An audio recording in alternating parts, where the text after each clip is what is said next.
syafi'ina wa maulana Muhammad wa ala alihi wa ala ashabihi wa dzurriyyatihi wa man sara ala nahji wa sanna bi sunnati wa ihtada bi hadi ila yaumil liqa'i rabbih, amma ba'd.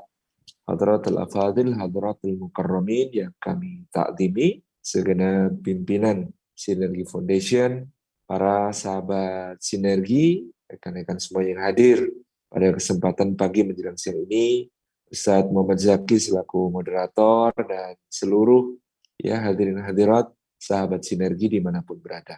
Rahimani wa rahimakumullah. Puji syukur kita aturkan kehadirat Allah atas limpahan karunia-Nya. Kita dihimpun di dalam majelis ilmu, meskipun hanya secara daring, secara online, insya Allah tidak mengurangi semua keutamaan bermajelis ilmu yang bisa kita raih dari sisi Allah Subhanahu wa Ta'ala. Semoga setiap langkah yang kita tempuh pada hari ini menjadi pemudah jalan kita semua menuju ke surga, dan semoga duduk kita semua termasuk taman di antara teman-teman surga, tempat Allah mencurahkan rahmat-Nya, menaungkan sayap-sayap malaikatnya, menurunkan sakinah ke dalam hati kita, dan menyebut-nyebut nama kita semua dengan bangga pada makhluk-makhluk mulia yang ada di sisinya. Hadirin hadirat yang dimuliakan oleh Allah Subhanahu wa Ta'ala, komunikasi adalah salah satu di antara anugerah yang diberikan oleh Allah secara istimewa kepada kita. Bahkan Allah menisbatkannya kepada sifatnya Ar-Rahman, zat yang maha pengasih dan kasihnya tiada pilih-pilih. Di dalam surah yang bertajuk sama, surah Ar-Rahman, Allah Subhanahu wa Ta'ala berfirman, A'udzubillahi minasyaitonir rajim. Bismillahirrahmanirrahim. Ar-Rahman 'allamal Qur'an, khalaqal insan, 'allamahul bayan. Allah Subhanahu wa Ta'ala mengatakan Ar-Rahman, zat yang maha pengasih. Zat yang maha pengasih itu 'allamal Qur'an. Dia mengajarkan Al-Quran. Sebagai bukti kasihnya, maka dia mengajarkan Al-Quran. Khalaqal insan. Dan pula sebagai bukti kasihnya, dia menciptakan manusia. Allamahul bayan. Dan juga sebagai bukti kasihnya, dia mengajari manusia yang diciptakannya itu al-bayan. Kemampuan untuk memahami, menyusun pesan, menyampaikan pesan, menerima pesan, mengolah kembali pesan. Ini yang disebut sebagai al-bayan, yang dalam bahasa kita sehari-hari kemudian kita ringkas sebagai komunikasi.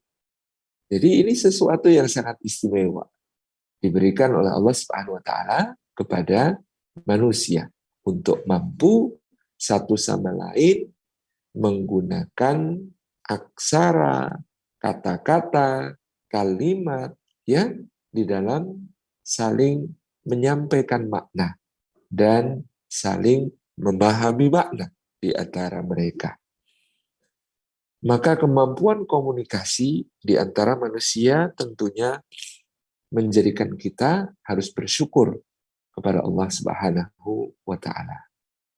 Di antara alat yang dijadikan oleh Allah sebagai wasilah kita berkomunikasi adalah lisan. Maka Allah Subhanahu wa Ta'ala menyebutkan tentang lisan, wa lisana wa syafatain. Allah bersumpah demi lisan dan demi dua bibir.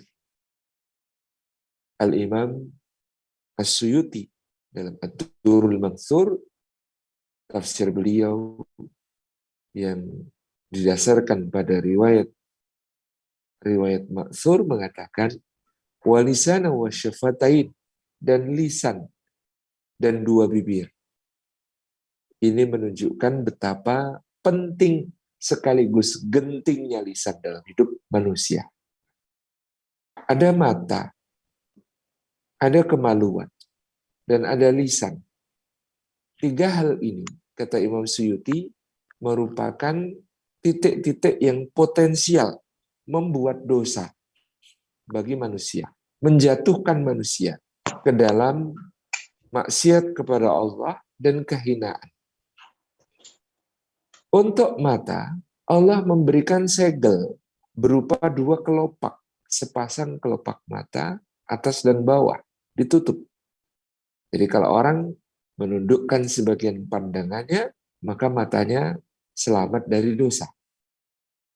Demikian pula kemaluan, diberi segel oleh Allah dengan sepasang kaki. Kalau dia meneguhkan kakinya dalam ketaatan kepada Allah, maka terjagalah kemaluannya dari dosa dan kemaksiatan. Kemudian lisan. Nah, lisan ini ternyata dianggap yang paling berbahaya di antara ketiganya. Karena apa, kata Imam Suyuti? Buktinya segelnya double. Segelnya lisan adalah sepasang barisan gigi atas dan bawah, serta sepasang bibir atas maupun bawah. Yang kalau salah satu di antara kedua segel ini ditutup, kita sudah tidak akan mendengarkan apa yang diucapkan oleh lisan. Saya kalau ini kan jelas, itu tidak jelas. Atau apalagi yang seperti ini, itu tidak jelas. Ketika kita menutup gigi ataupun menutup bibir, maka dia menjadi segel bagi lisan supaya tidak sembarangan berbicara. Walisana wala wasyafatain, demi lisan dan demi dua bibirnya. Ini dalam tafsir Durrul Mansur disinggung, dialah salah satu titik paling bahaya dalam tubuh manusia yang bisa menjatuhkan seseorang ke dalam dosa. Hadis dari Sayyidina Mu'ad bin Jabal radhiyallahu anhu, bahwasanya beliau suatu hari menyampaikan kepada Rasulullah SAW pertanyaan ketika Nabi SAW menjelaskan orang yang disungkahkan ke dalam jahanam karena ucapan-ucapannya. Kata Mu'ad bin Jabal, betulkah itu ya Rasulullah? Betulkah ada orang yang akan disungkahkan ke dalam neraka jahanam hanya karena ucapan-ucapannya? Hanya karena kalimat yang keluar dari lisannya? Maka Nabi SAW menegur Sayyidina Mu'ad bin Jabal dan mengatakan, wahai Mu'ad, kukira engkau ini adalah aqalu ahlil Madinah, orang Madinah yang paling berakal. Kukira kau ini orang yang paling cerdas di kota Madinah. Bukankah memang, kata Nabi SAW, manusia disungkahkan ke dalam jahanam, ditelungkupkan wajahnya ke dalam api neraka, itu mayoritas karena ucapan lisan. Maka dari sini kita tahu dari ketika membaca surah Ar-Rahman betapa besarnya anugerah al-bayan, kemampuan berkomunikasi yang diberikan oleh Allah Subhanahu wa taala, tetapi juga betapa besarnya potensi kerusakan yang bisa lahir dari lisan sebagai salah satu ayat atau salah satu wasilah dalam melakukan bayan atau komunikasi. Itu artinya bicara itu mudah atau tidak mudah? Kalau bicara sembarangan, bicara seenaknya, bicara menyakiti, bicara bikin tersinggung, bicara yang kemudian rusak, yang dusta, yang ghibah, yang namimah, yang adu domba, yang penuh dengan dosa, mudah. Tapi bicara yang sesuai dengan apa yang diatur oleh Allah dan Rasulnya Shallallahu Alaihi Wasallam di dalam kehidupan ini tentu memerlukan ilmu, tentu memerlukan praktek, tentu memerlukan pemahaman yang mendalam tentang komunikasi. Bagaimana dalam kehidupan suami istri ada komunikasi, pembicaraan, saling menyampaikan pesan yang surgawi. Pertama, sahabat sinergi yang dimuliakan Allah dimanapun berada, kita harus memahami, bahwa saling memahami. Dan saling memahami dicapai dengan mudah kalau kita mau berkomunikasi. Salah satu prasangka yang paling merusak dalam kehidupan rumah tangga adalah prasangka yang berbunyi, harusnya dia tuh sudah tahu. Harusnya dia tuh sudah tahu. Kalau aku pulang tuh bikinkan kopi, bukan es teh. Harusnya dia tuh sudah tahu. Kalau aku mau berangkat itu dilepas sampai ke pagar, dada-dada gitu loh. Harusnya dia tuh tahu. Kalau aku lagi marah tuh dengerin.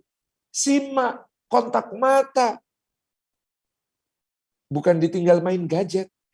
Harusnya dia tuh sudah tahu. Nah, kalimat harusnya dia tuh sudah tahu.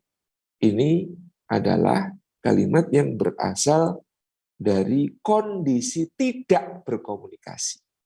Tetapi mengandalkan prasangka. Dan prasangka itu dibentuk oleh banyak hal, bisa jadi dari latar belakangnya, bisa jadi karena kecenderungan psikis ataupun pemikirannya, bisa jadi karena perbedaan di antara keduanya, beda sebagai laki-laki dan perempuan, beda latar belakang, beda budaya, beda kebiasaan, dan seterusnya. Contoh, bagaimana kemudian perbedaan itu ada dan orang sering mengukur pasangannya dengan apa yang sedari kecil menjadi lingkungannya. Padahal mungkin pasangannya berasal dari lingkungan yang 180 derajat sangat berbeda. Izinkan saya bercerita sebagai contoh dalam kehidupan keluarga kami sendiri. Saya dan istri sama-sama Jawa, tetapi latar belakang keluarga agak berbeda. Istri saya lahir dari sebuah keluarga yang ayahnya adalah seorang pejabat tingkat kabupaten. Sementara ibunya adalah seorang ibu rumah tangga. Saya baru tahu sesudah menikah bahwa kalau pagi ada kebiasaan ibu mertua ini sudah menyiapkan berbagai hal untuk ayah mertua. Sepatunya disiapkan, baju disiapkan, handuk mandinya disiapkan, kemudian tas kerjanya disiapkan. Lalu dibikinkan kopi ataupun teh bersama, ada terhidang jajan pasar. Bahkan di meja makan sudah siap toto dahar atau menu lengkap. Ketika bapak sarapan, ketika bapak mertua sarapan, ibu mertua akan mendampingi, bahkan mengambilkan nasi. Pak, nasinya segini cukup enggak, Pak? Kurang enggak, Pak? Lalu ketika kemudian mengambilkan lauk, Pak, ini opornya mau pakai dada atau paha, Pak? Bahkan ketika bersiap-siap nanti, ya kadang-kadang sepatu saja yang menalikan tali sepatunya ibu mertua. Dan itu dijalani dengan bahagia, dengan senang hati. Karena itu adalah bagian dari cara beliau menerjemahkan bagaimana bakti dan kemuliaan akhlak seorang istri. Demikian pun suaminya yang memuliakan istri. Keluar, suaminya, bapak mertua saya naik ke kendaraan. Setelah cium tangan, tas diulungkan, dada-dada, dan ibu mertua tidak akan masuk ke dalam rumah sebelum bayangan kendaraan bapak mertua hilang di tikungan. Nun jauh di depan. Ini di latar belakang keluarga istri saya. Saya sebaliknya berasal dari keluarga yang bapak dan ibu saya sama-sama pendidik, sama-sama mengajar. Yang karena sama-sama mengajar adalah biasa di rumah kami, ibu harus berangkat terlebih dahulu karena ngajarnya jam pertama. Sedangkan bapak mungkin bisa berangkat lebih akhir karena mengajar jam kedua atau jam ketiga. Maka di rumah kami adalah hal biasa. Ketika ibu berangkat, kemudian mengatakan, Pak, izin ibu berangkat dulu ya Pak, kalau mau sarapan nasinya sudah ada di rice cooker, itu ada telur ceplok, tapi ibu belum sempat bikin sambal kecapnya, bikin sendiri ya Pak. Biasa. Pak, itu anak-anak kayaknya perlu dibikinkan teh panas. Bapak sempat ya bikinkan. Maaf ya ibu harus berangkat sekarang. Biasa. Demikian pula anak-anaknya biasa. Ketika kemudian harus menyiapkan misalnya ya, minumannya, sarapannya, apanya, jajannya, dan lain sebagainya sendiri. Kami berasal dari latar belakang yang berbeda ini. Kami menikah, berada dalam rumah tangga. Alhamdulillah, tadi bisa kita saksikan, karena standar di keluarga istri saya seperti itu, di rumah saya berbeda, ketika kami bergabung dalam pernikahan, saya banyak syukurnya. Karena tadi, istri saya pengennya apa-apa dia yang sediain kalau di rumah. Padahal bagi saya bikin sendiri juga tidak masalah. Tapi coba bayangkan, kalau itu dibalik, suaminya berasal dari keluarga seperti keluarga istri saya, istrinya berasal dari keluarga seperti keluarga saya. Dan masing-masing punya ukuran tentang seperti apa rumah tangga dijalankan sesuai dengan urusan di rumahnya masing-masing dulu. Sesuai dengan standar di keluarganya masing-masing. Pasti akan ada tumpukan kekecewaan. Pasti akan ada uring-uringan. Bahkan mungkin ada sampai kata-kata, kok kamu nggak kayak ibu? Kamu juga nggak kayak bapakku? Sama. Karena kemudian tidak ada komunikasi. Nah, bayangkan bahkan saya pun kadang-kadang dibentak sama istri saya. Kenapa? Karena tiba-tiba pengen bikin teh, maka saya bikin teh sendiri. Istri saya bisa negur keras itu, abah mau apa? Mau bikin teh panas, udah, duduk, biar Umi yang dibikinin. Makanya kalau mau teh bilang, gitu kan, biar Umi yang bikinin, gitu ya.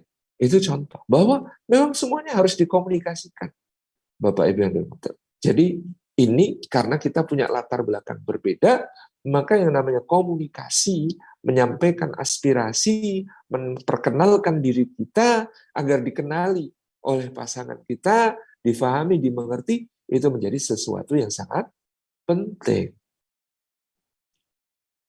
Sahabat sinergi yang dimuliakan Allah. Maka inilah contoh dari para salafus saleh, mereka itu kalau ya menikah, maka hari-hari dan malam pertamanya dihabiskan diantaranya untuk berkomunikasi, untuk saling terbuka satu sama lain, bicara apa adanya, memperkenalkan diri, dan menyampaikan harapan-harapannya. Abu Sulaiman Ad-Darani, seorang ulama salafus saleh, diceritakan ketika malam pertama dengan istrinya mereka saling bicara. Istrinya itu bertanya, suamiku, apa makanan yang kau sukai? Apa makanan yang tidak kau sukai? Istriku, kata suaminya, pakaian warna apa yang kau sukai? Pakaian warna apa yang tidak kau sukai? Suamiku, kalau engkau sedang marah, sebaiknya apa yang harus kulakukan? Kita bisa variasinya. Kalau kamu marah, aku mesti ngapain? Ikutan marah, bikinin teh, bikinin susu, bikinin kopi, tinggal tidur, pergi saja, atau tinggal nonton TV. Nah, kalau kamu lagi marah, apa yang harus dilakukan? Sampai istri Abu Sulaiman Ad-Darani bertanya, di antara teman-temanmu, mana yang kalau datang ke sini, cukup kita temui di beranda? Mana yang kalau datang ke sini, perlu kita bawa ke ruang tamu? Mana yang kalau datang ke sini, perlu kita jamu di meja makan? Mana yang kalau datang ke sini, kita izinkan untuk menginap? Di antara orang-orang yang aku kenal, mana yang engkau ridhoi? Mana yang engkau kurang suka? Itu dibicarakan. Dalam segala aspek pergaulan, dalam segala hal yang kemudian akan menjadi ya, sesuatu yang memudahkan dalam kehidupan rumah tangga nantinya. Tidak tebak-tebakan, yang tebak-tebakan itu numpuk-numpuk kekecewaan yang lama-lama bisa meledak. Itu yang kita bisa lakukan dengan tadi, berkomunikasi. Maka berupaya untuk terbuka. Kadang-kadang susah saat kadang kita canggung mau ngomong sama suami, Apalagi suami juga introvert, ya, dia pendiam, dia nggak mudah terbuka, gitu ya. Mungkin kita bisa mulai dengan sesuatu yang sifatnya tertulis. Bareng-bareng, sekeluarga, saling membuka diri, saling mengoreksi, ya, di dalam kertas yang dibagikan ada kolom-kolom tentang ayah, yang aku suka dari ayah, A, B, C, D, yang aku tidak suka dari ayah, A, B, C, D, tentang bunda, yang aku suka dari bunda, A, B, C, D, tentang yang tidak aku suka dari bunda, A, B, C, D. Setiap orang mendapatkan lembaran untuk mengevaluasi semua, ayah maupun bunda, anak-anak, dan siapapun yang kemudian nanti ada dalam keluarga tersebut untuk saling terbuka, berkomunikasi, menjelaskan tentang apa yang sebenarnya diinginkan, apa yang menjadi aspirasi, apa yang kemudian menjadi harapan-harapan kepada masing-masing anggota keluarga. Selain tadi, bagaimana kemudian kita satu sama lain bisa terbuka melalui tulisan. Kalau bisa melalui lisan. Ini sesuatu yang penting untuk kita sejak awal pernikahan kita inisiasi, kita lakukan ya, sebaik mungkin. Bapak Ibu hadirin hadirat, sahabat sinergi yang dimuliakan oleh Allah, tentu ini baru satu aspek. Bagaimana kemudian kita memulai komunikasi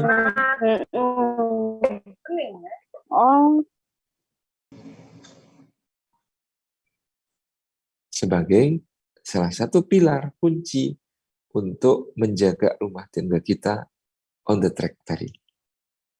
Nah, yang berikutnya kita perlu memahami di dalam seni berkomunikasi ini bahwa perbedaan-perbedaan lain turut andil bagi suami dan istri. Bahkan mungkin tadi dalam mempengaruhi juga nanti ke anak-anak. Misalnya, laki-laki dan perempuan itu diciptakan berbeda oleh Allah. Walaisa dzakaru kal unsa, dan tidaklah laki-laki itu sama dengan perempuan. Maka karena ada perbedaan,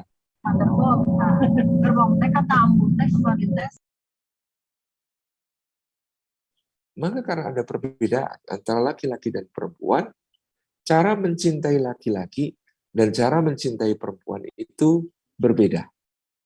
Hal ini yang sering tidak disadari oleh orang yang menikah.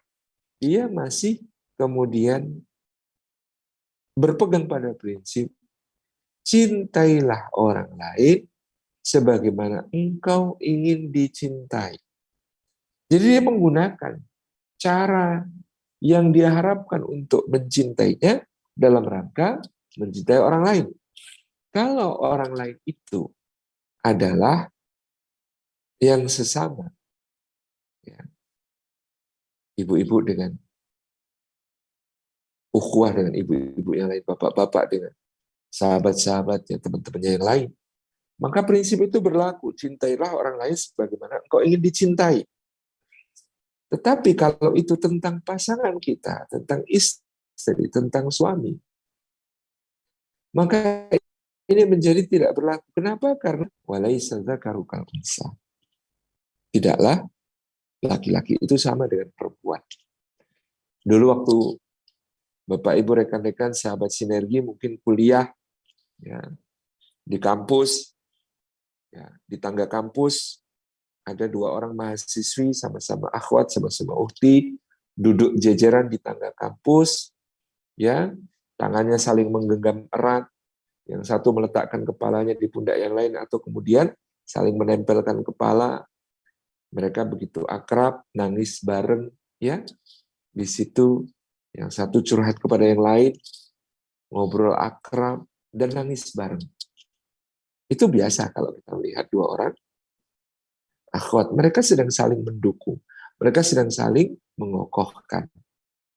Tapi kalau yang kita lihat itu dua orang laki-laki dalam pose yang sama, duduk berdua di tangga kampus, bergandengan tangan, kepalanya saling menyandar, wah itu horor. Gitu. Karena memang bukan begitu cara laki-laki Misalnya untuk memberikan support, memberikan dukungan kepada temannya yang mungkin sedang ada masalah. Berbeda dengan dua mahasiswa tadi.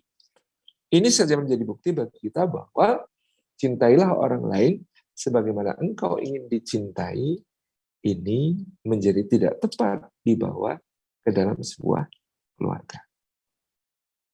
Hubungan suami istri. Apa kalau begitu yang menjadi prinsip? Cintailah pasanganmu dengan cara dia ingin dicintai. Bukan dengan cara orang lain lagi untuk dicintai. Jadi ini ada kejadian suami merasa sangat mencintai istrinya. Istri yang ngadu ke psikolog, merasa diabaikan, merasa ditinggalkan, merasa dianggap tidak ada. Istrinya bilang begitu. Atau sebaliknya, ada istri yang merasa sangat mencintai suaminya. Suaminya ngadu ke ustadz. Kata dia, saya merasa ditindas, saya merasa dijajah, saya merasa dikekang. Sebagai suami tidak punya kebebasan sedikit pun. Maka kadang rumah tangga itu bermasalah bukan karena kurangnya cinta, melainkan karena kurangnya ilmu di dalam mengekspresikan cinta. Walaisa dzakaru kal unsa, maka memang laki-laki dan perempuan tidaklah sama. Perlu memahami berbagai aspek antara perbedaan laki-laki dan perempuan ini supaya nantinya kita bisa saling harmoni, memahami. Nah, hadirin hadirat, mari kita bedah. Apa bedanya laki-laki dan perempuan? Beda di dalam anatomi tubuhnya, beda di dalam metabolismenya, beda di dalam hormon-hormon yang bekerja pada mereka. Berbeda dengan cara berpikir, berbeda dalam caranya menghadapi masalah, berbeda dalam caranya mempersepsi satu keadaan, berbeda dalam prioritasnya ketika terjadi masalah, berbeda dalam caranya menjaga hubungan satu sama lain, berbeda dengan antara laki-laki dan perempuan, dan segala perbedaan itu. Ini Bapak Ibu yang dirahmati oleh Allah Subhanahu wa taala harus kita pahami. Supaya bisa tadi berkomunikasi dengan sebaik-baiknya dengan surga. Nah, contoh kita mulai dari satu perbedaan saja yang memiliki konsekuensi banyak. Perbedaan itu perbedaan antara otak lelaki dengan otak perempuan. Bagian-bagiannya sama. Bahwa otak laki-laki dan perempuan ada belahan kanan dan belahan kiri. Tetapi dalam jejaring atau jaringan yang menghubungkan antara belahan otak kanan dan kiri, itu disebut corpus callosum, jaringan yang menghubungkan belahan otak kanan dan otak kiri manusia. Maka diketahui dari berbagai riset, jumlah corpus callosum yang menghubungkan belahan otak kanan dan kiri pada manusia, pada wanita jumlahnya jauh lebih banyak. Apa yang menjadi salah satu konsekuensi dari perbedaan jumlah corpus callosum itu? Yang pada wanita lebih banyak daripada pria. Konon salah satunya adalah bahwa pria itu single tasking. Dia bisanya mengerjakan satu tugas tertentu secara fokus pada satu keadaan, pada satu waktu, baru setelah itu dia kemudian akan beralih ke urusan yang lain. Itu mungkin yang kita bisa baca dalam Suratu Alam Nashrah, bahwa ayat untuk laki-laki, karena di situ khitabnya Kepada Nabi SAW sendiri. Fa'idha faralta fansab. Maka apabila kamu selesai dari mengerjakan satu urusan, kerjakanlah dengan sungguh-sungguh urusan yang lain. Alihkan fokusmu ke urusan yang lain sepenuhnya. Sebaliknya wanita, karena korpus kalosumnya banyak, asumsinya adalah koordinasi otak kiri dan otak kanannya lebih bagus. Dan ternyata dia perempuan bisa multitasking, bisa mengerjakan beberapa hal sekaligus secara simultan dalam satu waktu. Kalau bapak-bapak ya satu hal dikerjakan selesai baru yang lain. Kalau ibu-ibu bisa menyusui sambil menyiapkan MPASI, sambil menggoreng tahu, sambil meracik bahan sop, sambil menonton sinetron, sambil terima telepon, sambil update status. Nah, itu bisa dilakukan secara simultan semuanya dalam satu waktu. Bapak-bapak tidak bisa.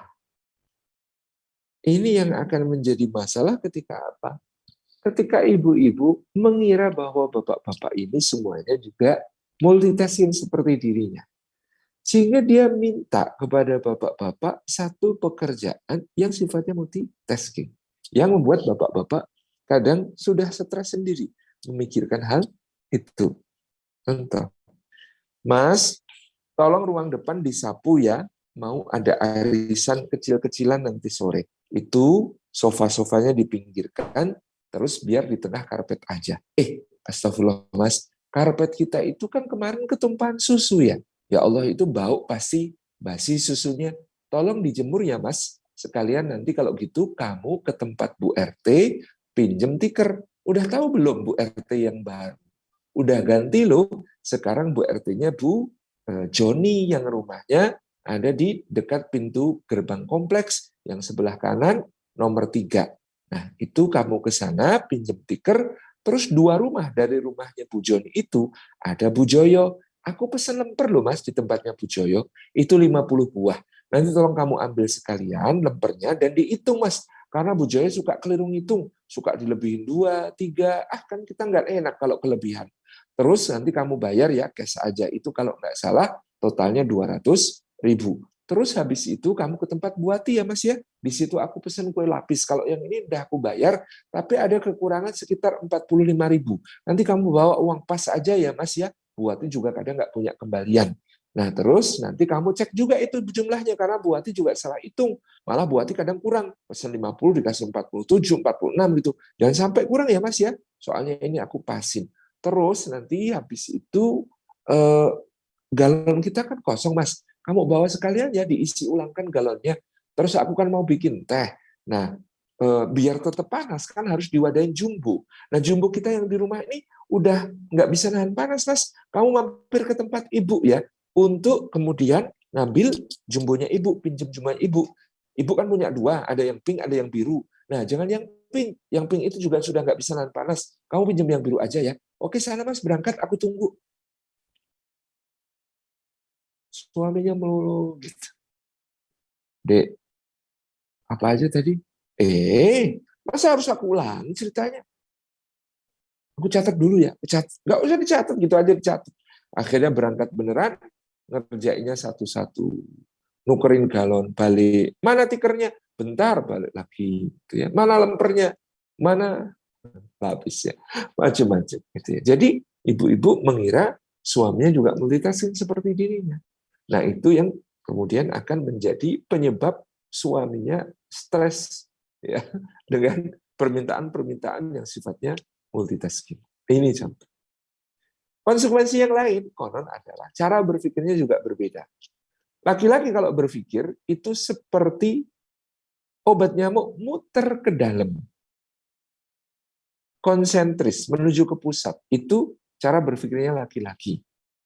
Ya, cara berpikir laki-laki memfokuskan diri, menyederhanakan masalah, segera merumuskan solusi. Itu laki-laki. Kalau perempuan, cara berpikirnya seperti obat nyamuk, muternya keluar. Kalau obat nyamuk muternya keluar, maka dia mengkorelasikan, menghubungkan, menyambungkan antara satu cerita dengan cerita yang lain, satu fakta dengan fakta yang lain, sehingga menjadi sebuah hubungan interkoneksi satu sama lain. Itu cara berpikirnya perempuan. Maksud Allah mungkin menjadikan berbedanya cara berpikir laki-laki dan perempuan ini agar ketika nanti mereka membahas satu masalah, ketemu di tengah dan seimbang. Karena kalau laki-laki diturutin, nanti dia asal merumuskan solusi dan ternyata solusinya tidak tepat. Dan kalau perempuan dibiarkan dengan cenderungan berpikir seperti itu, maka dia akan muter-muter terus mikirnya, nggak ketemu-ketemu solusinya. Maka Allah seimbangkan, laki-laki cara berpikirnya begini, perempuan cara berpikirnya begini, maunya ketemu di tengah.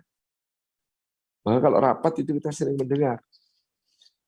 Bapak-bapaknya ngomong, tolong sekarang fokus dulu ya, jangan kemana-mana. Kita fokus pada satu isu yang ini, jangan dihubungkan dengan yang lain-lain dulu. Fokus, sederhanakan masalahnya, segera rumuskan solusinya. Kita kejar waktu. Nah, ini omongannya laki-laki ketika rapat. Omongannya perempuan, jangan suka mensederhanakan masalah, Mas. Ini semua tuh penting loh. Ini semua tuh ada hubungannya. Dengerin dulu loh ceritaku. Nah, ini ibu-ibu.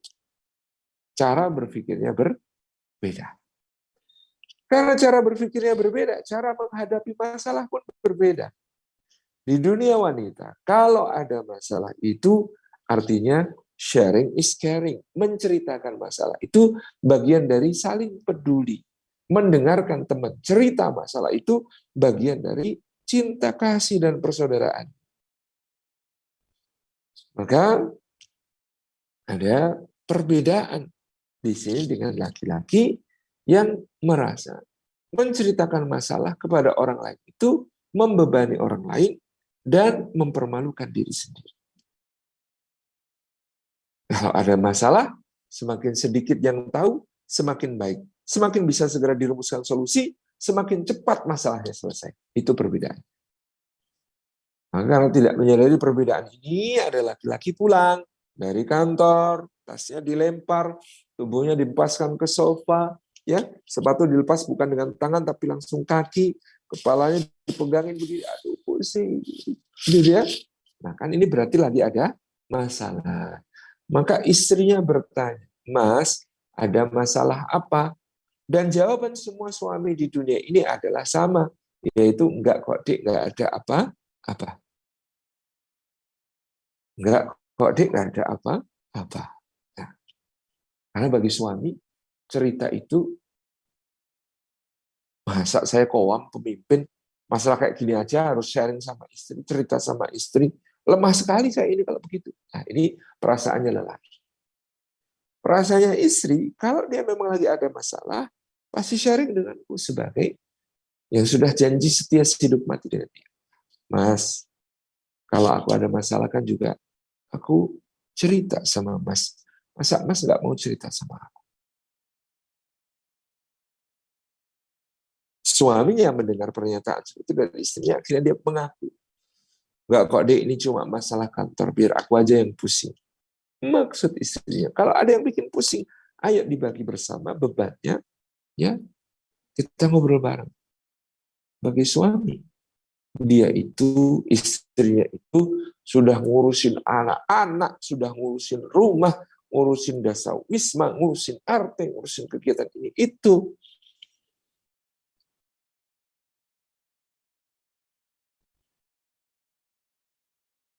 Kasihan istrinya. Maka dia tidak mau cerita. Maka dia tidak mau menyampaikan. Maka dia keep cerita. Enggak kok, Dek. Ini masalah kantor kok. Biar aku aja yang pusing mikirin. Kamu nggak usah ikut pusing mikirin. Di dunia lelaki, nggak mau cerita, artinya dia nggak ingin nambahi beban istrinya. Maksud baik. Tapi di dunia perempuan nggak mau cerita berarti tidak percaya. Sehingga istrinya akan kemudian mengatakan, oh jadi Mas nggak percaya sama aku? Nggak mau sharing sama aku? Jadi buat apa aku hidup dalam kehidupan Mas? Buat apa aku ada dalam kehidupan Mas? Kalau masalah mas kamu nggak mau cerita sama aku. Emang selama ini kalau cerita sama siapa? Hah? Sama sekretaris kamu itu? Wah, langsung kemudian menjadi satu persoalan. Jadi berkembang kemana-mana. Karena prasangka juga karena ketidakpahaman bahwa antara laki-laki dan perempuan berbeda ketika dia menghadapi masalah. Berbeda pula di dalam mempersepsi sesuatu tadi. Sebaliknya kalau tadi suami memilih untuk menyimpan masalahnya sendiri. Kalau ada masalah, dia memilih untuk menyendiri, berkontemplasi, merumuskan solusi. Itu laki-laki. Pernah ingat Nabi Muhammad SAW ketika pulang dari Gua Hira dalam keadaan shock. Kenapa kok shock? Karena tiba-tiba saja dia yang sedang memikirkan umat manusia dalam keadaan yang begitu memprihatinkan, yang gelap pekat saat itu. Lalu tiba-tiba ada malaikat Jibril datang kepada beliau, seakan-akan intinya menyampaikan, wahai Muhammad, bumi sedang bobrok, kami serahkan kepadamu untuk mengubahnya menjadi bumi yang cerah, hilang gemilang. Pusing. Luar biasa. Maka Nabi SAW menceritakan hadis riwayat Bukhari, beliau pulang dalam keadaan tersaruk-saruk, berulang kali jatuh, bangun lagi, jatuh lagi, bangun lagi, kesandung, keserimpung, keserimpet, jatuh. Berkeringat dingin, pucat pasi, gemeteran depan pintunya Khadijah. Kemudian mengatakan, Zammiluni, Zammiluni, ya Khadijah, Zammiluni. Gitu. Yang dikatakan Rasulullah. Kalau Khadijah itu ibu-ibu kayak yang ada sekarang,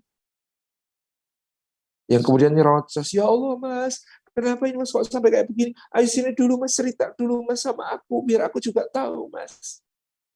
Kalau Khadijah tipe seperti ini, mungkin sirah nabawiyah bakal lain cerita. Kemudian Khadijah membawa masuk Nabi SAW, membaringkannya di tempat tidur, menyelimutinya, menutup pintunya, mendoakan dari luar, ya Allah, Engkau lebih bisa menjaganya daripada aku. Engkau lebih mencintai daripada aku.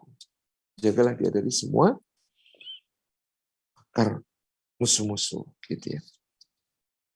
Jadi Khadijah memberi ruang kepada Muhammad untuk menyendiri, berkontemplasi, dan merumuskan solusi atas masalah sekarang.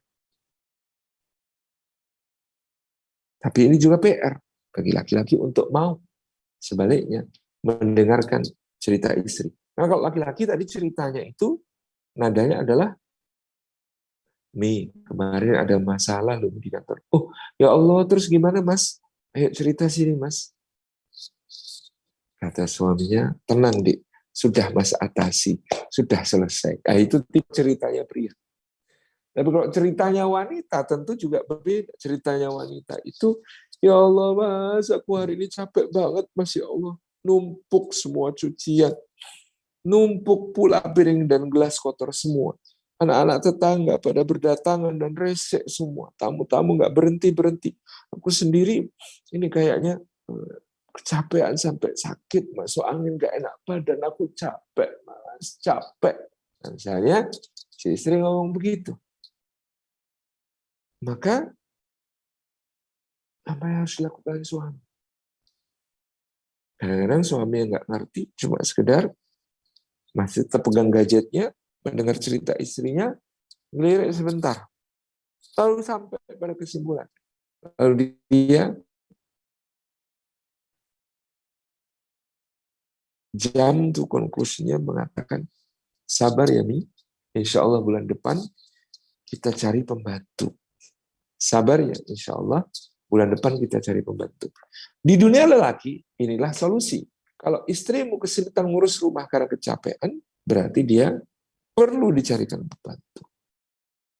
Tapi kalau suami mengatakan, sabar ya dik, insya Allah bulan depan kita cari pembantu, maka istrinya akan merasa, oh jadi semua pengorbananku, kerja kerasku, apa yang kutinggalkan, demi mengurus rumahmu, keluargamu ini. Sekarang kau anggap tidak lebih dari pekerjaan. Seorang pembantu. Aku nggak nyangka, Mas. Kamu serendah itu memandangku. Aku nggak nyangka. Kamu setega itu sama aku. Menganggap aku tidak lebih dari seorang pembantu. Masya Allah. Berbeda perspektif bisa menghasilkan sesuatu yang sangat berbeda. Masalah yang sangat besar. Kemudian yang selanjutnya, sahabat sinergi yang dimuliakan oleh Allah SWT, tadi beda dalam menjaga hubungan. Ada pendapat laki-laki itu kayak karet gelang dalam menjaga hubungannya. Karet gelang itu kalau terlalu kendor harus dikencengkan, kalau terlalu kenceng harus dikendorkan. Kalau perempuan, dia memandang hubungannya seperti gelombang pantai. Kalau sedang pasang, ya memang sedang pasang. Kalau sedang surut, ya sedang surut sama sekali.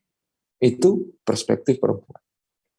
Nah, laki-laki itu, Bapak Ibu yang dirahmati Allah, sahabat sinergi sekalian, sebagai suami, kalau dia itu akrab sekali dengan istri, nemeni istrinya kemana-mana, ya, melakukan berbagai hal berdua dengan kompak, itu secara psikis dia akan memerlukan jeda.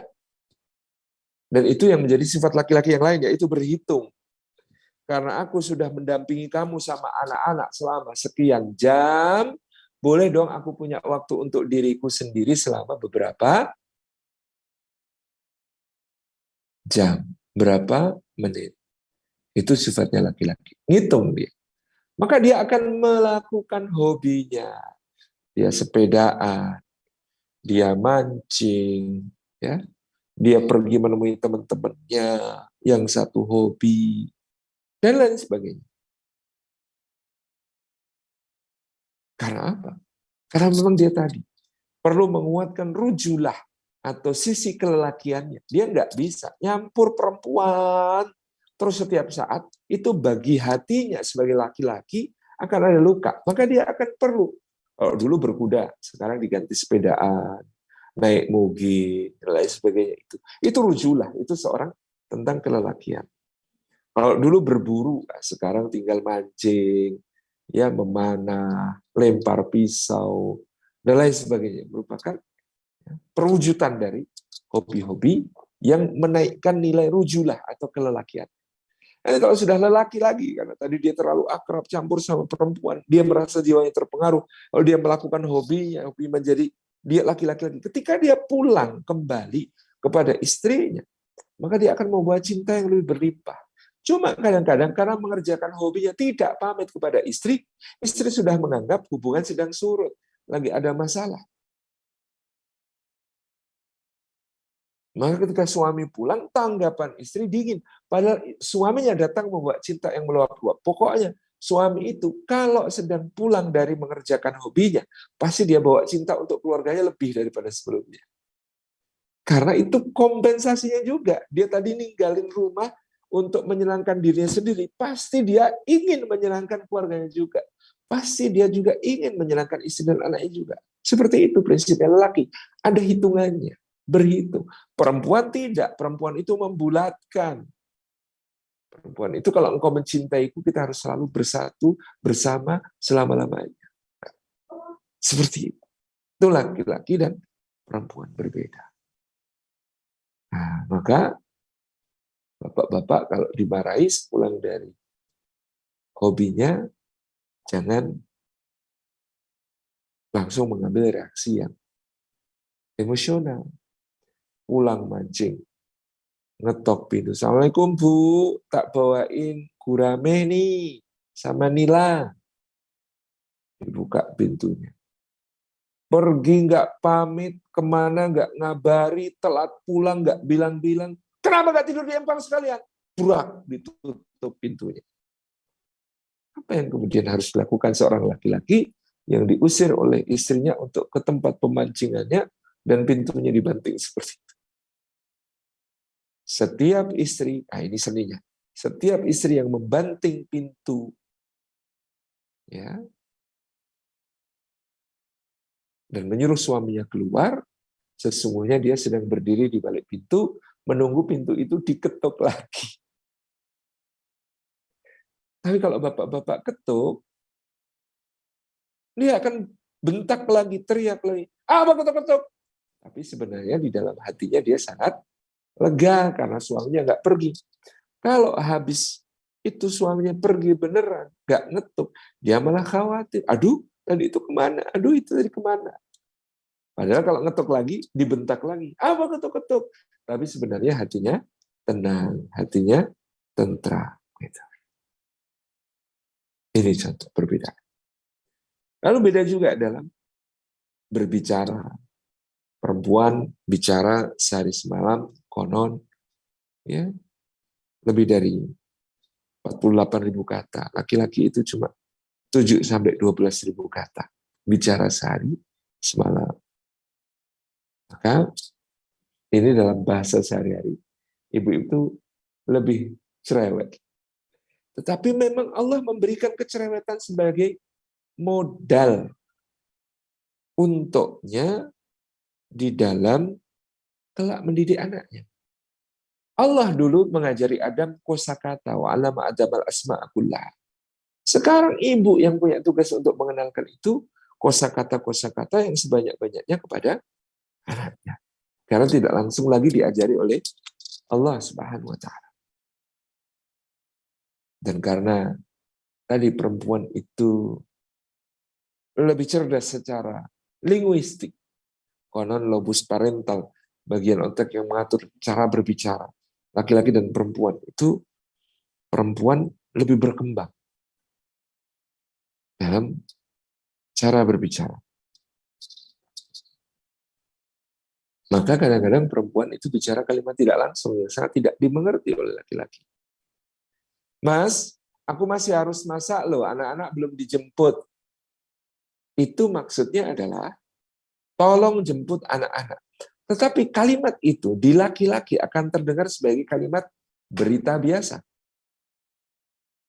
Mas, aku masih harus masak. Oke, silahkan masak. Anak-anak belum dijemput loh. Oke, berita diterima. Cuma begitu. Kan maksudnya tolong jemput anak-anak. Tapi suami akan dengan enteng mengatakan, nggak apa-apa sayang, masak aja biar nanti anak-anak pulang sendiri. Nggak paham. Saya pernah mengalami tragedi kalimat tidak langsung. Dulu waktu awal menikah. Boncengan berdua sama istri, pergi ke kampus. Ya, istri di perjalanan tanya, yang lapar enggak? Saya bilang, enggak. Ketika lewat rumah makan yang lain, dia tanya lagi, beneran belum lapar? Saya menjawab, bener, belum lapar. Akhirnya ketika urusan di kampus selesai, pulang ke rumah, istrinya langsung masak mie instan. Nah, saya waktu itu berlutut di depannya, di hadapan kompor yang menyala. Saya cium tangannya. Saya katakan, kenapa kamu nggak ngomong kalau kamu yang lapar? Tadi kamu cuma tanya, lapar enggak? Aku bilang enggak, karena aku enggak lapar. Tapi kalau tahu bahwa kamu lapar, pasti akan aku lapar-laparkan untukmu. Jadi, karena kalimatnya tidak langsung. Maka ibu-ibu kalau berkomunikasi sama suami, dianjurkan banyak kalimat langsung.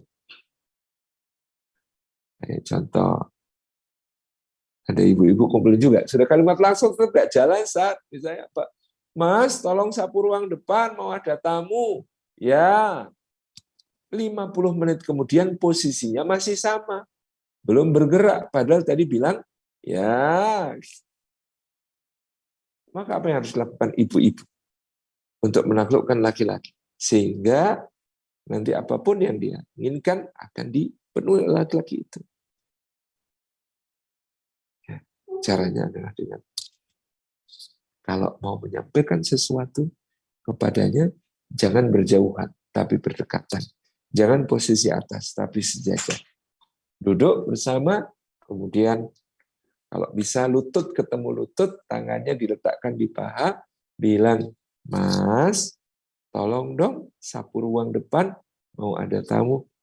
Ya, kalau dia bilang ya, jangan langsung pergi, Tetap di situ, lutut ketemu lutut, tangan di paha, tatap matanya sambil tersenyum.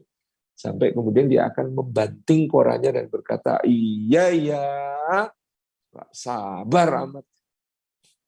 Seperti itu.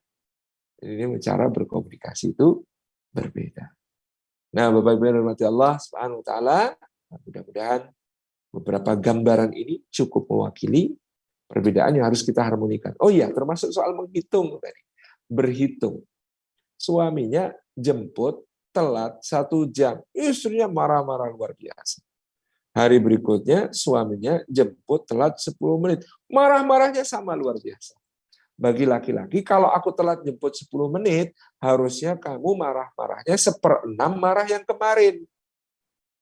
Bagi dunia istri, dibulatkan. Telat adalah telat. 1 menit, 2 menit, 5 menit, 5 jam, 10 tahun, sama-sama telat. Itu namanya pelanggaran komitmen. Ada suami ngadu, Ustadz, dulu saya punya kesalahan. Saya chatting sama mantan. Istri saya murka, marah luar biasa. Nah yang sekarang ini, saya tuh nggak chatting sama mantan. Saya cuma nge-like statusnya. Masa marahnya sama dengan kayak dulu pas saya chattingan? Kan bobot kesalahannya berbeda. Dulu saya chattingan, sekarang saya cuma nge-like status. Masa marahnya sama gitu? Itu karena Bapak berhitung. Istri membulatkan. Bagi istri bukan soal kesalahannya lebih kecil. Bagi istri nge-like status berarti lihat profilnya juga. Pelanggaran komitmen sama dengan dulu chatting. Sama-sama melanggar komitmen bahwa kita akan menjaga hubungan ini dengan mencegah segala sesuatu yang ada di luar sana. Itu contoh. Cara memandangnya berbeda. Laki-laki berhitung, perempuan membulatkan. Dan seterusnya. Terima kasih. Saya kembalikan ke Ustaz Zaki untuk menjadi moderator lagi, memandu. Kita mungkin perlu ada yang didiskusikan. Terima kasih. Baik, Alhamdulillah, Masya Allah, Jazakallah khair, Ustadz Salim Afilah. Materi yang sangat luar biasa dan khususnya saya bikin senyum-senyum sendiri, Ustadz. Baik, jadi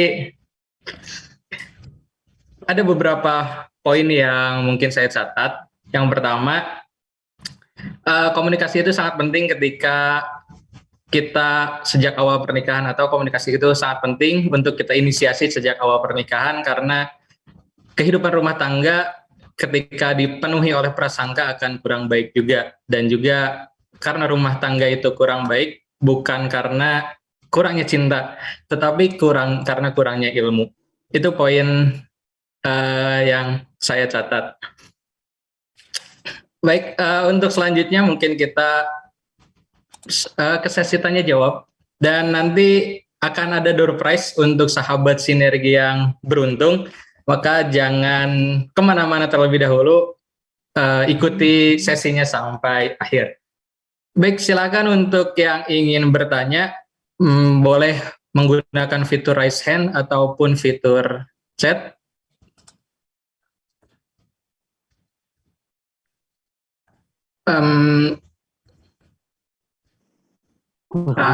Irwan Fitrianto, dipersilakan untuk bertanya. Assalamualaikum warahmatullahi wabarakatuh. Waalaikumsalam warahmatullahi wabarakatuh. Perkenalkan Ustaz, saya Irwan Fitrianto. Ingin bertanya tentang kontak batin. Yang dimaksud dengan kontak batin atau komunikasi batin ya antara Pak Sutri itu seperti apa ya? Apakah adakah dalil dalam Al-Quran maupun hadis yang mendukung terkait hal itu? Terus yang kedua, bagaimana agar supaya keluarga itu selalu harmonis, memadu antara perbedaan, karena pria dan wanita kan berbeda ya, pria dari Mars, wanita dari Venus. Bagaimana cara memadu agar perbedaan itu terpadu secara rapi gitu, sesuai dengan Quran dan Sunnah begitu. Baik, agar visi keluarga itu kan masuk surga sekeluarga ya, ku anfusikum wa ahlikum naro gitu. Terima kasih Ustaz. Wassalamualaikum warahmatullahi wabarakatuh. Waalaikumsalam warahmatullahi wabarakatuh. Silakan Ustaz untuk dijawab. Baik, yang pertama tentang kontak batin. Kita tidak menemukan dalil tentang telepati atau tentang komunikasi antar hati yang kemudian sharih atau jelas menunjukkan. Tetapi yang kita dapati adalah dalil tentang firasat. Itu Nabi SAW pernah bersabda, ittaqu farasatal mu'min fa innahu yara binurillah. Takutlah kalian kepada firasatnya orang beriman, karena sesungguhnya firasat orang beriman itu dia mampu melihat dengan cahaya Allah Subhanahu wa taala. Maka misalnya Sayyidina Utsman bin Affan diriwayatkan bisa mengenali orang yang di wajahnya atau di matanya ada bekas dosa. Itu firasatnya orang beriman. Jadi satu hari ada seorang pemuda Ansor masuk ke Masjid Nabawi, lalu Sayyidina Utsman berkata, bertakwalah kepada Allah hai anak muda dan bertobatlah kepadanya atas dosa-dosamu, ya, atau aku akan mengenakan hukuman takzir kepadamu, hukuman peringatan untukmu, karena sungguh aku melihat ada bekas zina di matamu. Nah, ini pemudanya kaget, dia mengatakan, innalillahi, apakah ini adalah wahyu yang turun? Kata Sayyidina Utsman, tentu bukan wahyu, ini adalah firasat orang beriman. Dan pemuda ini baru kemudian mengatakan, iya tadi saya ketika ke sini melihat seorang perempuan Ansor dan pada waktu itu auratnya agak tersingkap dan saya tidak segera memalingkan pandangan. Subhanallah ya, itu ada. Nah, bagaimana dengan suami istri? Bisa jadi di antara suami istri karena kemudian keakraban, karena kemudian kekompakan, karena pergaulan yang intens satu sama lain, lama-kelamaan terbentuk saling memahami, saling mengerti. Kalau saya yang pernah saya alami, misalnya begini, gitu ya. Ini kalau menurut saya ini karena kita selalu memikirkan ya, bahwa aku dan kamu sudah menjadi kita. Bukan lagi aku dan kamu, tapi sudah menjadi kita. Jadi suami kalau memikirkan sesuatu, dia melibatkan bagaimana istriku, bagaimana anakku. Kalau dulu sebelum menikah, maka lihat ada kuliner enak, ya, kemudian terjangkau, bisa dibeli, harganya memadai, ya bahkan meskipun jauh akan dicari ya rekomendasi wisata kulinernya. Tapi begitu menikah, melihat makanan saja, maka yang pertama adalah difikirkan yang di rumah makan apa ya. Ini ibu-ibu nanti pasti akan merasakan. Makanya snack arisan, snack pengajian, ibu-ibu itu kotaknya pasti dibawa pulang semuanya. Karena apa? Karena dia merasa itu yang bukan hanya untuknya tapi untuk keluarganya. Nah, kalau sudah seperti itu, misalnya begini, suatu hari si suami pergi sholat Jumat, handphonenya yang hanya bisa telepon dan SMS pada zaman itu ditaruh di rumah, direcharge, diisi ulang baterainya. Ketika suami yang sedang sholat Jumat, si istri mengirimkan SMS, Mas, tolong dong, mumpung Jumatan, beli bakso samping masjid, itu kan enak dan itu nostalgia mumpung anak-anak belum pulang, habis Jumatan kita bisa makan bakso berdua di rumah. Beliin ya, thank you, love you, send, sudah dikirim. Suaminya tentu saja tidak tahu karena handphonenya ada di rumah. Dia begitu selesai sholat Jumat kepikiran, wah ini kasih surprise buat istri enak nih. Saya mau beli bakso 2 bungkus nanti buat dimakan sama istri di rumah, mumpung anak-anak belum pulang. Kemudian dia beli bakso. Pulang ke rumah, baksonya disembunyikan di belakang punggung, kemudian ngetuk pintu, Assalamualaikum, Waalaikumsalam, dibuka. Ketika pintu dibuka, sang suami menunjukkan bakso, surprise. Gitu. Istrinya bilang, Alhamdulillah ya, untung tadi aku bisa pesan, aku SMS Mas. Jadi kita bisa makan bakso berdua deh. Kok kamu nggak kaget? Ya nggak kaget lah, kan ini pesananku. Mana bisa begitu? Kamu pesan di mana? Aku kan SMS Mas. Dek, lihat dek, sebelah sana tuh dek. Apa Mas? Stop kontak itu loh dek. Iya, ada apa di situ dek? Ada handphonenya Mas. Berarti Mas nggak bawa HP? Enggak. Kok Mas tahu kalau aku pesan bakso? Nggak tahu, wong ini aku tuh ngasih surprise gitu ya. Maka istrinya bilang, kok kita bisa nyambung ya? Nah, yang seperti itu mungkin bisa terjadi. Karena apa? Karena kuatnya orientasi, mikirnya bareng. Nah, itu mungkin juga bagian dari farasatul mu'min tadi. Yang kedua, bagaimana caranya mengharmoniskan perbedaan. Ya, tentu tadi dengan mengkomunikasikan, juga dengan melatih beberapa keterampilan penting. Untuk istri, latihannya adalah berlatih membiarkan. Kalau suami lagi ada masalah, lagi ribet, lagi riweh, udah deh biarin dulu. Nanti kalau sudah reda baru diajak ngobrol. Sebaliknya, latihan untuk suami adalah latihan mendengarkan. Mau menyimak, ketika mendengarkan sepenuh perhatian, handphone singkirkan dulu, kerjaan minggir dulu, genggam tangannya, tatap matanya, ada kontak mata, kemudian ngobrol-ngobrol akrab. Itu contoh bagaimana kemudian kita mengharmonikan perbedaan. Wallahu a'lam. Baik, alhamdulillah, semoga menjawab pertanyaannya. Untuk pertanyaan selanjutnya, Ustadz, dari Putri, asalnya dari Jakarta. Assalamualaikum, Ustadz Salim, jazakillah atas materinya yang luar biasa. Saya Putri dari Jakarta. Bagaimana cara memberikan masukan untuk suami terhadap hal yang kurang baik, seperti main game, atau terlalu lama bermain media sosial, atau bermain bersama temannya? Baik, tentu setelah menikah ada kebiasaan-kebiasaan, hobi-hobi, dan lain sebagainya yang harus kemudian kita kompromikan dengan neraca bersama. Tentu memberi ruang untuk suami melakukan hobinya adalah kebaikan. Karena tadi sudah kita sebutkan, dia sepulang dari hobi, itu pasti kecenderungannya untuk mencintai keluarga itu lebih besar.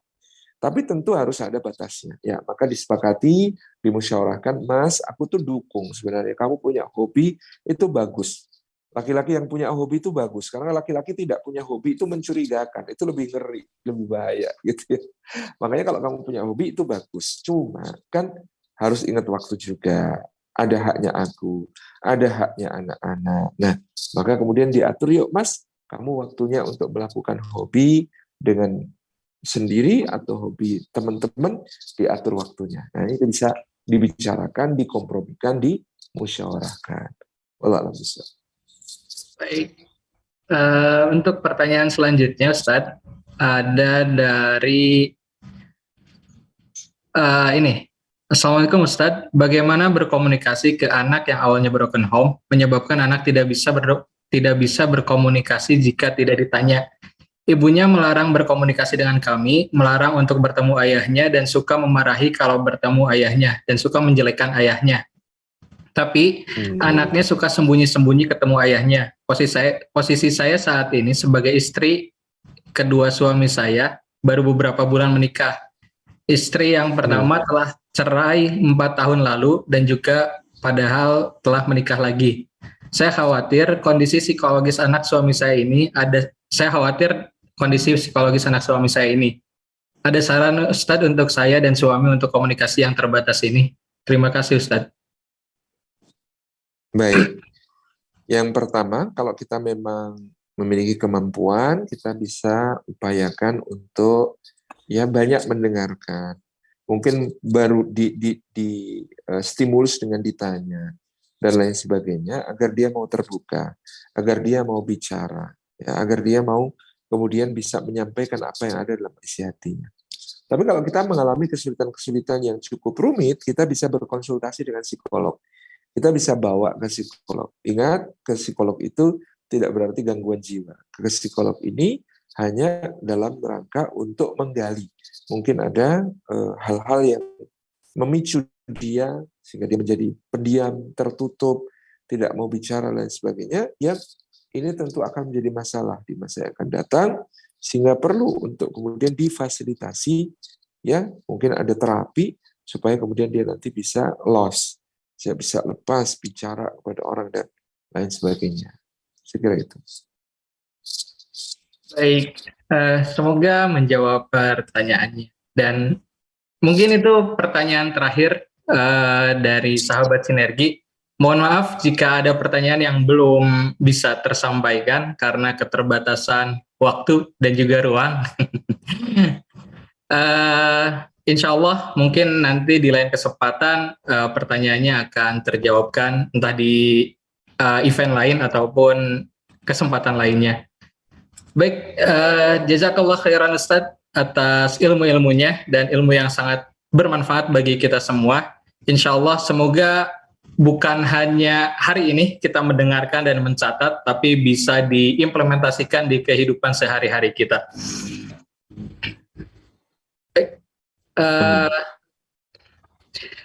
Nah, seperti yang tadi kami sampaikan bahwa insya Allah di akhir akan ada door prize untuk beberapa sahabat sinergi. Yang mendapatkan door prize nanti yang menjawab pertanyaan yang telah kami sampaikan. Baik, untuk pertanyaan pertama. Berupa berapa jumlah kata yang dikeluarkan oleh laki-laki dan perempuan dalam sehari? Apakah ada yang bisa menjawab? Oke, Saudara Reski Prasetya. Kalau yang Assalamualaikum warahmatullahi wabarakatuh. Waalaikumsalam warahmatullahi wabarakatuh. Oh iya, saya langsung jawab. Kalau yang laki-laki 12.000, kalau perempuan 70.000. Kalau tidak salah. Ya. Apakah benar, Ustaz? Kurang tepat, tapi tidak apa-apa. Insya Allah tetap Oh iya. Ya. Oh iya. Terima kasih Ustaz. Assalamualaikum warahmatullahi wabarakatuh. Ya.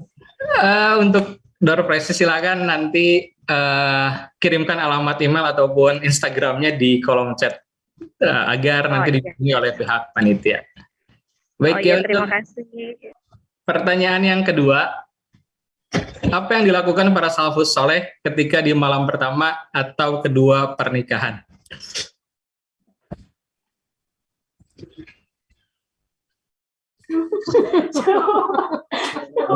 Apa Kak? Kayak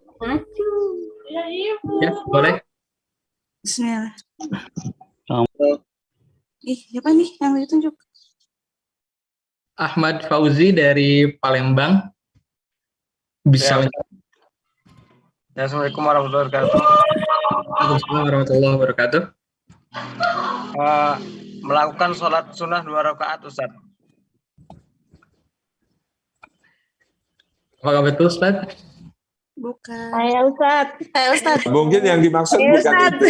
Saya Itu juga jawaban yang betul. Itu juga jawaban. Saya Ustaz. Betul ya, Saya Ustaz? Saya Ustaz.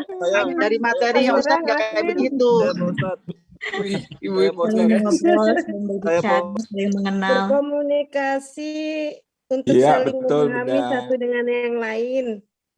Ya. Oke, ya jawabannya adalah berkomunikasi dan saling mengenal satu sama Aku lain. jawab wis lo Tan ben oleh hadiah Tan. Karena tadi Bapak Ahmad Fauzi sudah menjawab. Sebenarnya jawabannya tepat, tapi karena sudah menjawab, silakan nanti masukkan atau chat alamat email ataupun Instagramnya agar bisa dihubungi oleh panitia. Pertanyaan terakhir, apa bedanya gaya komunikasi laki-laki dan perempuan? Kalau laki-laki langsung, kalau perempuan nggak langsung. Laki-laki Biasanya Sebentar, satu. kalau cenderung otak laki-laki cenderung otak kanan, perempuan otak kiri. Ustaz. Kalau laki-laki Dia kalimatnya berpikir tidak ke kalimat langsung, sedangkan wanita kalimatnya kalimat langsung, kalimat perintah langsung. Baik, alhamdulillah. Ini antusiasmenya sangat tinggi sekali, Ustaz. Alhamdulillah.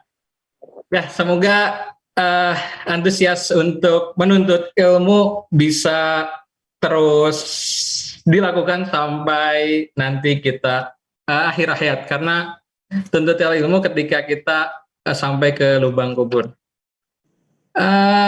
Ustaz Salim? Ya, silakan. Mangga, silakan boleh untuk menyampaikan closing statement-nya.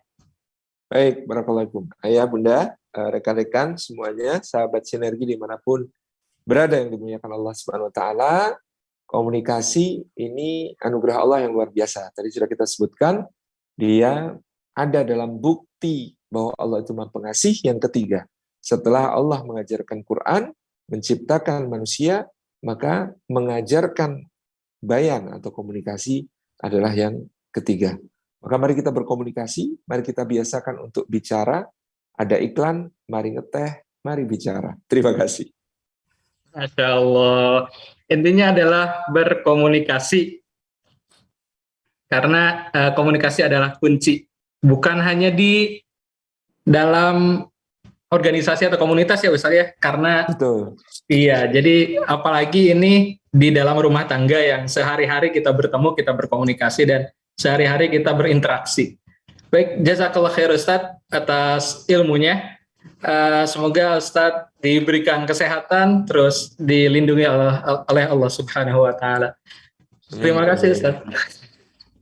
Jazakumullah khairan, mohon izin pamit karena menjelang zuhur juga di sini. Terima kasih. Baik. Waalaikumsalam. Waalaikumsalam warahmatullahi wabarakatuh. Terima kasih. Ya, alhamdulillah kita sudah ada di penghujung acara di pesantren virtual Ramadan hari pertama ini.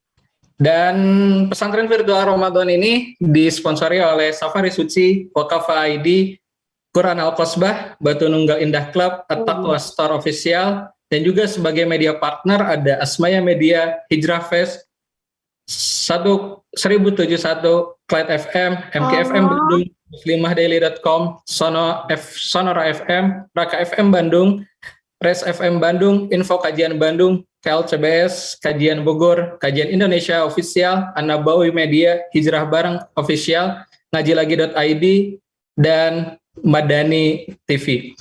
Baik, jazakumullah khairan katsir kepada sahabat Sinergi yang telah berpartisipasi dan mengikuti pesantren virtual ini sampai akhir.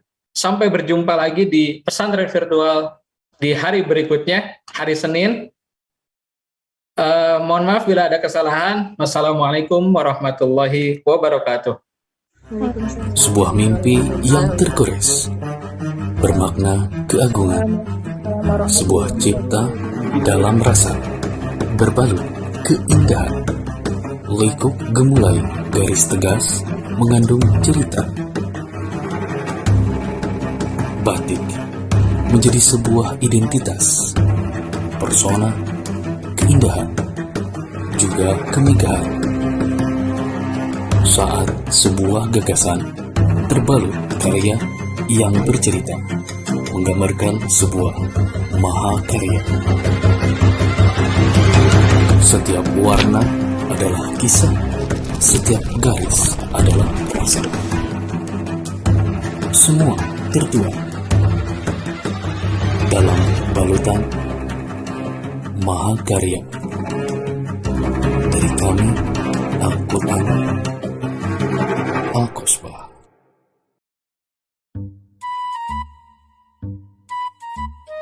Al-Quran Duo Latin. Wah, ini kan Quran belajar yang bestseller itu. Quran belajar satu-satunya yang punya dua Latin.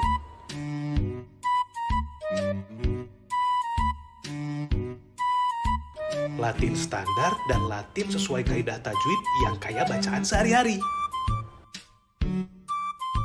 Tuh, punya ukuran khot yang besar banget lagi. Aji bener deh, jelas banget di mata. Alif Lam Mim, dzalikal kitabu la raiba fi hudal lil muttaqin. Tuh kan bener, sekali baca langsung bisa, insya Allah.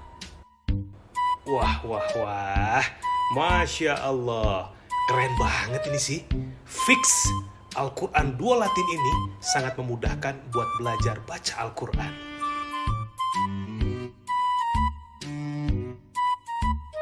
Oh iya, Ane harus kasih tahu yang lain nih. Ane mau kasih tahu yang lain